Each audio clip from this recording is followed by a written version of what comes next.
¿Qué tan amigable crees que eres? ¿Eres de los que hacen amigos fácilmente? ¿O eres de aquellos que muchos te consideran un buen amigo? ¿O en cambio eres de los que creen que es mejor estar solo para no sufrir de traición o desengaños o desamores? Pues el día de hoy consideraremos la historia de un hombre que llegó a ser conocido como el amigo de Dios. Ese hombre es Abraham. Abraham vivió cosas maravillosas con Dios y en medio de su relación con Él vamos a poder descubrir quién es Dios. Vamos a poder ver cómo la amistad que Dios nos brinda tiene un efecto maravilloso en nuestras vidas y nos vamos a poder dar cuenta de quién es Él a través del amor que Él tiene por nosotros y de la amistad que Él nos brinda en todo momento. Acompáñanos.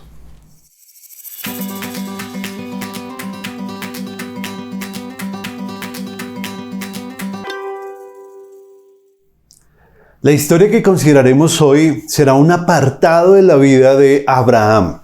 Un momento muy especial que sucedió entre Dios y Abraham. Este lo encontramos en el capítulo 15 del libro de Génesis. Pero para hacer un contexto rápido, pues Dios había decidido llamar a Abraham para hacer a través de él una gran nación, darle a él una gran descendencia y convertir su descendencia en el pueblo que hoy conocemos como el pueblo de Israel. Dios le había llamado mientras él vivía en Mesopotamia junto con toda su familia para ir a la tierra de Canaán. Era un viaje largo, difícil, pero Dios quería que él hiciera ese viaje y establecerlo en esa tierra porque esa sería la tierra que Dios le daría a su descendencia.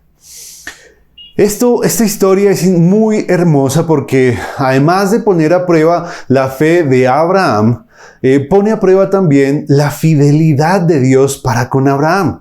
Y eso nos deja ver un atributo maravilloso de Dios, y es que Él es fiel. Él no cambia, Él es inmutable aun a pesar de nuestra propia infidelidad. Pues Abraham había sido llamado por Dios a ir a Canaán y él, en vez de obedecer tal cual la instrucción de Dios, él sí emprende su viaje, pero lo hace no solo, sino lo hace con su papá y con su sobrino. Y en vez de llegar a Canaán, se establecen en Harán, una ciudad que no era parte de la zona de Canaán. Y se establecen ahí porque encontraron que ese era un lugar donde pudieron prosperar económicamente y obtener muchas ganancias. Pero esa no era la instrucción que Dios le había dado a Abraham. Pues en medio de su travesía, en medio de la historia entre Abraham y Dios, Abraham realmente cometió muchas cosas que no hacían parte del plan de Dios para él.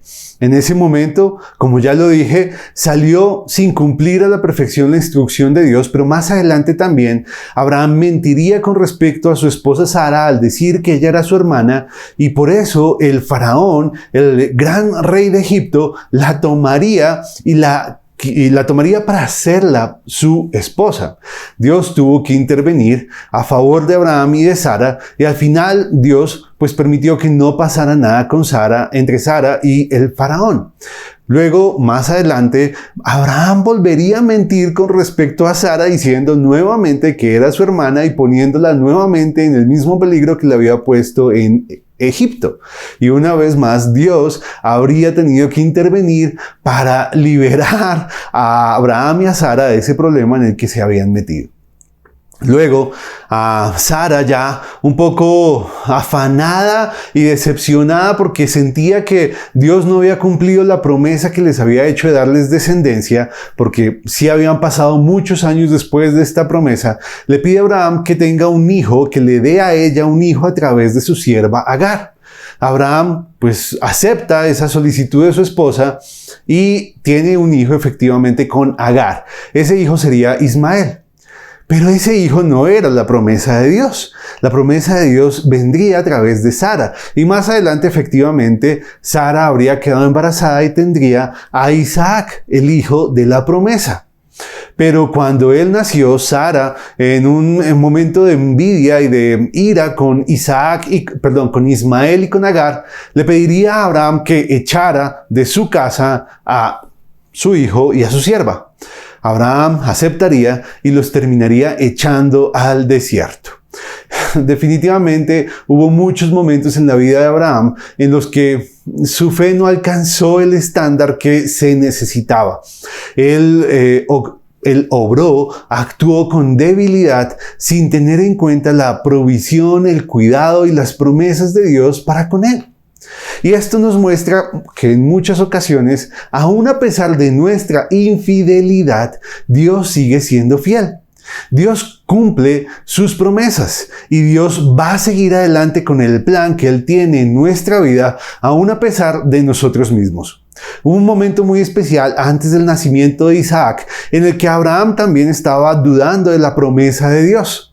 Y él le expresa a Dios esa duda, esa inseguridad que él tenía con respecto a el plan de Dios de hacer de él una gran descendencia. Y Dios, en una obra maravillosa, decide usar una ceremonia cultural que había en ese tiempo en el Medio Oriente para confirmar ese pacto y esa promesa que Dios le había hecho a Abraham. En ese entonces tenían una ceremonia muy especial en la que las personas que iban a contraer un pacto, un compromiso, tenían que sacrificar unos animales, partirlos por la mitad y hacer como una especie de camino, poniendo cada parte de la mitad cada parte del animal una frente a la otra, y así conformando un camino en la que las dos partes que asumirían el compromiso tenían que pasar a través de ese camino, como simbolizando que aquel que no cumpliera su parte del compromiso merecería morir degollado. Esa era una ceremonia que se hacía en ese momento para confirmar los pactos, y Dios en ese momento, en el capítulo 15, establecería ese pacto con Abraham y cumpliría con esa ceremonia, pero haciendo algo muy particular, y es que sería él el único que pasaría por entre los animales, asumiendo él todo su compromiso de cumplir con esa promesa y dejando a Abraham como un simple espectador y beneficiario de esa promesa que Dios estaba haciéndole a Abraham.